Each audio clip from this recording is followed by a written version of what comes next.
Welcome to From Caving In to Crushing It, the podcast for those who find themselves immersed in adversity and choose to write their story instead of having others write it for them. I'm Drew Deraney, and I'm your host. Alex Abraham, good to see you, my friend. Great to see you. I'm so happy to be here. Thanks so much for having me on this morning, and I'm really looking forward to talking. It's my pleasure, and I enjoyed the last time we spoke. And I always help the guests know why they're here. Number one, I always like to thank the person who introduced us, and James Bracken the fourth introduced us. So thank you, James. Why are you here? Well, I often talk about how in life when we're young, we're taught that if we do certain things in a specific priority and specific steps, that linear path, if we do A plus B plus C, then D is going to happen. People want that for us, and for the most part, we believe it, and we do what we're told. And for some of our life is linear, and something happens and gets in the way, and our life all of a sudden starts to turn a little bit and becomes more circuitous. There's that defining moment that happens. I firmly believe, Alex, that there's three types of men out there. You have man number one, who's got a lot of blind spots, doesn't notice what's in front of him, and believes life is designed for him and just lives his life the way he feels he's supposed to, the way others want him to. Man number two has some heightened self awareness, does notice the adversity, yet he sees himself as a victim. He blames others and life in general and doesn't think he has any control. So he doesn't look to change anything. He's the victim and he blames people and he goes forward in life just with stuff hitting the fan and he doesn't do anything about it. On his deathbed, he has so many regrets because he knows he could have done something and he didn't. And then there's man number three, who I bring on this show, and you're man number three. Man number three has a more heightened self awareness than man number two, is also sick and tired of being sick and tired. So he sees that adversity, and he doesn't see himself as a victim. He sees himself as somebody who says, that's not a barrier, that's an opportunity. It's life doing it for me. And I'm going to do something about this, do something different, and become stronger. If you can, for myself and for the audience, think back as far as you need to for that defining moment, whether it was the tap on the shoulder, the whisper in the ear, or like what I needed, the 2x4 upside my head, that got me to want to change, to move from man number one or man number two to man number three. What's that defining moment for you, Alex? Yeah, I would say for me, the defining moment would be the first time I took MDMA assisted psychotherapy. I was at an apartment in New York City, and I think it really kind of opened my eyes to sort of how much anxiety I was carrying, how anxious how kind of angry and upset I was, and how much I didn't like myself. And I think once I saw that, and also saw that these compounds, these psychedelic medicines, could help sort of rewire my perspective and change my approach. I think it was a real eye-opening moment that I could change, that I could make forward progress, that I could sort of reinvent myself and become a new person. And until I started using these compounds to heal from trauma, I felt very stuck and very kind of limited in who I was. And these compounds sort of showed me that real change was possible, and that I could become from man number one all the way to man number three. Wow. That's pretty powerful. Okay, so let's look at this. So I is it safe to assume that you didn't go right from not feeling good to right to psychedelics, or did you try other ways to overcome the anxiety and get rid of the trauma, or take, address the trauma? What did you do prior to the psychedelics? Because I don't think you went right to psychedelics, right? I did not. So I started having really bad pelvic floor problems in 2017 after a bike ride. Okay. I had no idea what was causing them at the time.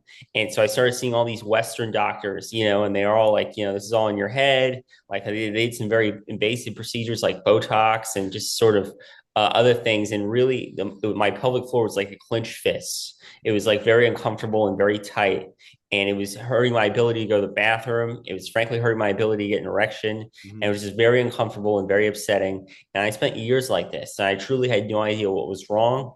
I knew I was sort of anxious, and I tried to do a lot of things like sauna and journaling and kind of meditation and talk therapy and Valium suppositories, which is you can imagine is very Wow. unpleasant to insert. Sure. And so I tried to do all those things, and I saw all sorts of West doctors around the country, like over 20 doctors. I even moved to New York City to get medical treatment, and nothing was working. And so eventually I decided to try MDMA assisted psychotherapy because I was anxious. And so this is about 4 years into my medical journey. And it became pretty clear once I started doing MDMA, not the first session, but after a couple sessions, that I'd actually been horribly sexually abused by a teacher. And that was sort of the source of all my pelvic floor problems. Mm. And so once I started using these psychedelics to kind of uncover that abuse, I also started using them to sort of heal and sort of reset my nervous system and sort of reset my sense of self. And I think the psychedelics combined with a strong integration practice of therapy, of journaling, of EMDR, of a men's group have all helped me sort of heal from my abuse and sort of move through it and go on to hopefully live a better life than I would have otherwise. Wow.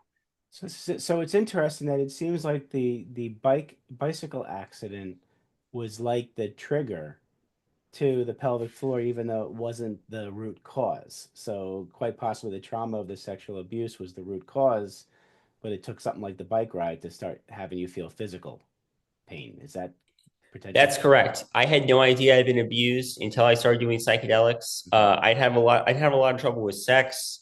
Yeah. I'd have a lot of trouble with women. I'd have a lot of trouble with self-esteem and anger, but I didn't really put all the pieces together. They were just sort of these lingering issues that I had. And it wasn't until I started doing psychedelic therapy that all these sort of behaviors started to crystallize as what kind of the root cause of all of them, Mhm. including my physical symptoms. And so, but once I started working through my abuse, that's when I started to heal, and that's when I started to move through those repressed emotions and that repressed Mhm. sadness and anger, Mhm. and try to be happier and try to live a more gentler life, maybe. No, I get it. I get it. And it's amazing how the human brain will suppress uh things that happen to us to it thinks it's protecting us. And so it went down so deep in your subconscious that you weren't recalling it. And so tell me about MDMA, what it is for the audience who doesn't know, how it works in the body to release some of this trauma so you can you can A, acknowledge it, and B, address the trauma and heal. Sure. So, just as kind of the brain is always trying to protect you and always trying to kind of push bad feelings, particularly from childhood, sort of to your subconscious. Because as a kid, it's very hard to process deep trauma, whether Mhm. that's neglect, whether that's abuse, whether that's even just seeing traumatic things happening to other people. The human, especially for children, is not wired to do that. So it will literally push those feelings and sometimes even those memories down to the bottom of your subconscious, Mhm. and then it just sits there and it kind of causes all these problems, the somatic symptoms, IBS and irritable bowel, a lot of chronic fatigue, a lot of those very autoimmune issues, I think, are a real problem. And so what MDMA does is sort of almost tricks your brain to feeling safe, that you can sort of bring those emotions up to the surface. It's sort of it's a synthetic molecule. I think it has a plant root, but it is made in a lab.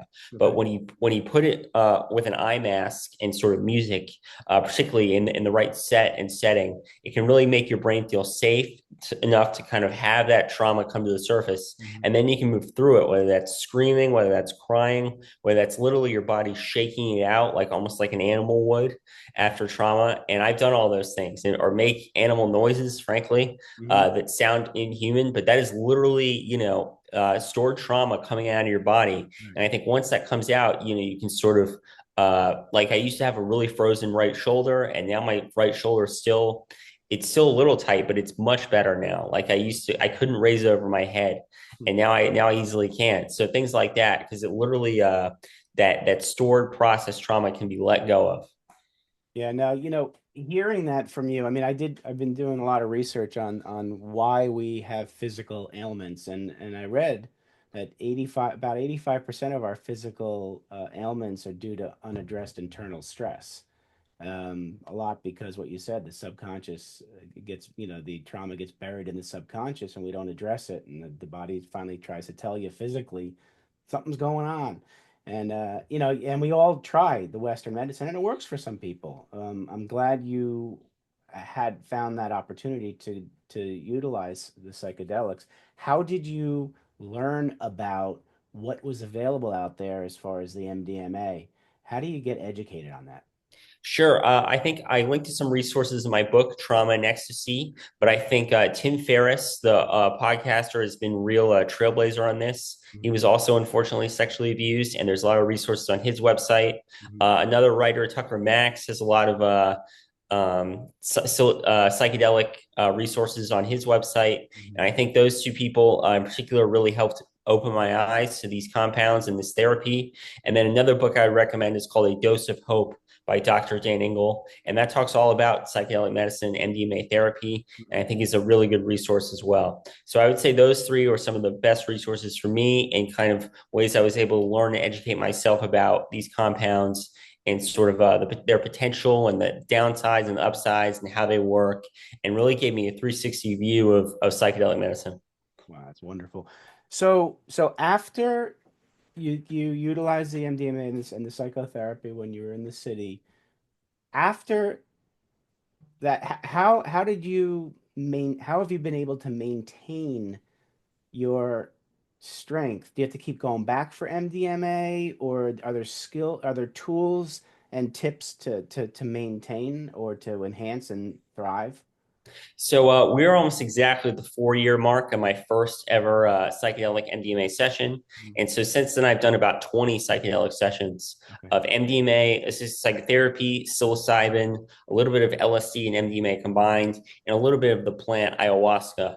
And I Okay. think all of those together have really helped me in different ways. MDMA is very different from psilocybin and sort of has different compounds and sort of would be used for different things. And I think those two have been the two that have helped me the most and the two compounds I've utilized the most. And so I'm still doing psychedelics every couple months. Mhm. But they aren't really designed to be done forever. It's not like an SSRI. Right. And I will take a long break at some point. I'm not quite there yet, and I'm Right. still working through some stuff. But over time, I've done less and less medicine, and continue to scale back my medicine, in the years to come. Wow. So now it's interesting because I have a son who's got autism, and he had used ketamine with a psychiatrist and stuff like that. So I am learning about the psychedelics.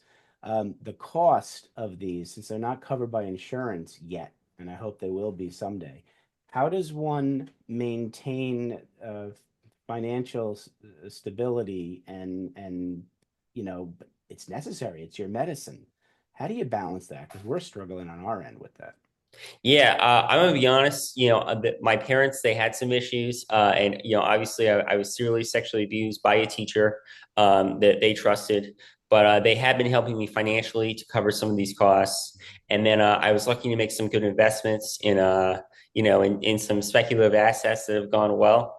And so I think those two things together have helped me with the costs. But yeah, I'm going to be honest. Healing is not cheap. There's psychotherapy, there's EMDR, there's an intimacy coach I see. I was part of a men's group. I was doing body work. I did a lot of, I've done a lot of psychedelic medicine. Mhm. And so all those together have formed an integration practice for me. And it is very expensive, but I do think in the long term, it's been worth it. And, I was really struggling before, and I'm still not doing amazing now, but I'm doing much better. No, I give you a ton of credit, and yeah, there's no one magic pill out there, and you've been able to research and try things that works for you, because there's no one set of things that works for everybody, right? So you have to investigate, you have to try, and you found what's working for you, and I commend you for that. So let's get into your book. I have a feeling I know what motivated you to write it. Can you tell the audience what was the motivation to be vulnerable and be authentic and put pen to paper and tell your story in writing in hopes to hopefully help others and help yourself? Yeah, there were a bunch of motivations at the time.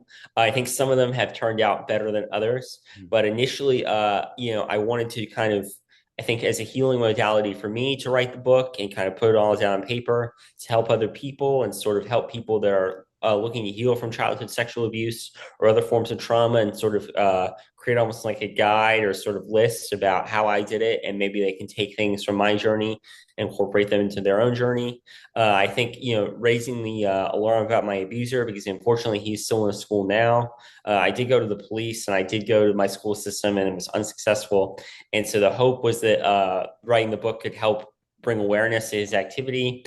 And then the final thing was the hope that writing this book could potentially help inform what I want to do next career wise and serve as sort of a proof of work and proof of concept that I'm capable of certain things and am relatively intelligent, things like that. And I think what's turned out to be the case, at least so far, about 4 months in, is it definitely was therapeutic to write, and I think it has helped other people. My abuser is still at a school now by the looks of it, and nobody seems super motivated to take a lot of action about that. So we'll see. We'll see what happens in the future there. And the book has not proven to be help me much career wise yet, and it might never help me career wise. I think it's a very separate skill set in business versus writing a book. The business world is not. I think most entrepreneurs aren't reading a lot of memoirs anyway. Mhm. So I think that aspect has not proven to be there's not proven to be much translation there. But I do think it's helped me heal, and I do think it's helped other people, and I have gotten a lot of messages about it. So that's been affirming at least. Tell us the name of the book. Do you have it with you? You can show the cover. Uh, do I have it with me?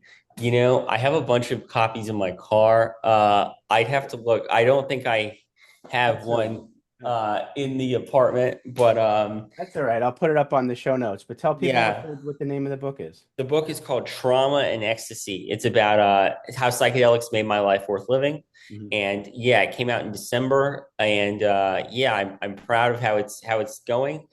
And Where can we pick it up? you can pick it up on Amazon is Mhm. probably the best place. The Kindle version is $4.99. And I'm happy to answer any questions about it if anyone has any questions. And I do think it can really help people heal from all sorts of childhood trauma and also give more empathy and awareness to what it's like to heal from deep trauma. Unbelievable, unbelievable. So, I know the audience has gotten to know you well. I know there's a lot of empathic people out there, and a lot of people who are going through similar stuff you're going through. That this is important to know. Can you tap into the book, and what would be the three key messages that you'd like the reader, if they got nothing else out of it, three key messages that you think would help them and also give them an impetus to pick up the book and read it? Sure. I think the first major message was that psychedelics can heal childhood trauma and other forms of trauma in a way that no other modalities I'm aware of can. And they represent a huge potential and I think groundbreaking part of mental health or emotional health. And I think they will be one of the positive stories of the century that using MDMA and psilocybin in particular in the right set and setting can help people heal in a way that talk therapy alone can't. My second major message would be that childhood sexual abuse is both, I think, more prevalent than people would like to believe, and it's really horrible. It's a violation of body sovereignty. It really hurts children's self-esteem. They think that it's happening to them because of them, and that leads to all sorts of problems, whether that's substance abuse, anger issues, the somatic issues like we were talking about earlier, and it's super debilitating. My hope is to raise awareness about how debilitating it is and how common it is. And my third major message, I would say, is that I would actually say I have four major messages. Parents, I think, can sort of redeem themselves in certain ways. My mom did not do a great job in a lot of aspects when I was a child. She was not around that much, and she was not super emotionally available for me. And I think that led, unfortunately, to a lot of abuse. Although she didn't know it, I obviously had no idea, but she was kind of neglectful. And I think as an adult, she's really been there for me and really stepped up and help me financially, help me emotionally, help me with the book in terms of marketing it and paying for it. And so I really appreciate and I'm grateful to her. And I think there's I think with parents and children that there's always potential for new narratives and growth and change. If both people are open to it. And the fourth major message I would say is that I think public schools are not the right place for a lot of children. And I look at my story, both in the fact that, I was serially abused inside the walls of a public school. And I also, the fact that, I went to a public school, alerting them about my abuse, and they really chose to do nothing. And that's their prerogative and that's their right. But I can't imagine sending my kid to a school like that or any sort of public school. And I do think parents are starting to wake up to this fact. If you look at the homeschooling statistics, homeschooling has really taken off since COVID, and I think rightfully so. I think it will continue to be almost an exodus away from these schools. And I think that will be really good for children. And I hope my story can serve as a warning of what can happen, unfortunately, in public schools. Wow. Those are three very strong messages, and they're they're worth getting out in the public and not be something that's pushed under the rug. The psychedelics, just and what you said very importantly is in the right setting and space for the psychedelics. Because put in the wrong hands, they can be dangerous, but put in the right hands, the right setting, and done right, they can be miracle workers. So I understand that piece absolutely. The school system is a lot to, yeah, a lot of changes that need to be made, and but the fact that parents are aware this stuff's happening, um, hopefully the people who are perpetrating this stuff are going to be held accountable at some point. So I give you a ton of credit for coming out there and letting people know your story, Alex. And certainly the audience has captured the essence of Alex Abraham, and they're going to want to get in touch with you, Alex. So, folks, two ways to get in touch with Alex. Go to Instagram, alex.l.abraham. And the second place you can go is you can email Alex at traumaandecstasy.com. And you pick up the book on Amazon, and then you'll be able to know how important it is to reach out to him and learn about this stuff. Education is so important. Now Alex has that wisdom now and the experience, and he's also got the knowledge. So you want to learn, he's a great source to learn from. Uh, so Alex, I have two final questions for you. All right. I'm gonna give you an opportunity. You're sitting down with young Alex, young 7 to 10 year old Alex, and you want to give him advice about life. What are you going to tell him? Yeah, I think 7 to 10 years old was kind of the peak of my sexual abuse. So I would tell him that, in some ways the worst has already happened, because that things are we'll get up from here. Because it was a very tough first decade for me, and I think I've spent a lot of time paying the price for that decade. But I also say that the resilience and sort of the determination that was built during that period that was very difficult, I think, has continued to serve me. So I would simultaneously say that you're building the character and resilience now for the future, and also that things will inevitably get better. I love that. All right, switch hats. Now you're sitting down with young Alex, the businessman entrepreneur, and want to give him advice about business. What kind of advice would you give him? Yeah, I would say Rome was not built in a day. I'm a very impatient person and a very aggressive person and sort of very hard on myself. And, now that I've turned away from the book a little bit in the sense that I'm starting to think about what I'm going to do now, there's like immediately like, how can I make money quickly? How can I build a company quickly? What can I do to sort of jumpstart my career? And, these things take time. Like, I think if you look at, there's very few overnight sensations, and people spend 5 to 10 years, honing their craft and building their platform and doing all that stuff. And it's sort of a marathon, not a sprint. Mhm. And also part of the fun, I think, is the journey itself and having that sense of purpose and sort of passion for what you're doing. So I would say that rest is okay, and Rome was not built in a day. And I think if I do the right things over time, that doesn't mean there won't be setbacks. It doesn't mean it will be linear. It doesn't mean I'm going to get everything I want or immediately or at all. But over time, if the trajectory is positive, hopefully good things will happen. I love that. Great pieces of advice. Uh, so where are you now professionally? What are you looking for? What are you looking forward to do? You can mention to the audience, and hopefully there's someone out there who can help you. Yeah, I am looking to potentially do sales or customer success for some sort of fun startup, maybe remotely. I think my job search has changed a little bit in the last couple of weeks, but I'm still open to a variety of things in technology and kind of around sales and customer support or success. So that's sort of what I'm looking to do now. It's something fun, something with people, Mhm. something where I can sort of, you know, be social and be positive. So that's what I'm looking to do now. All right. Well, we will spread the word.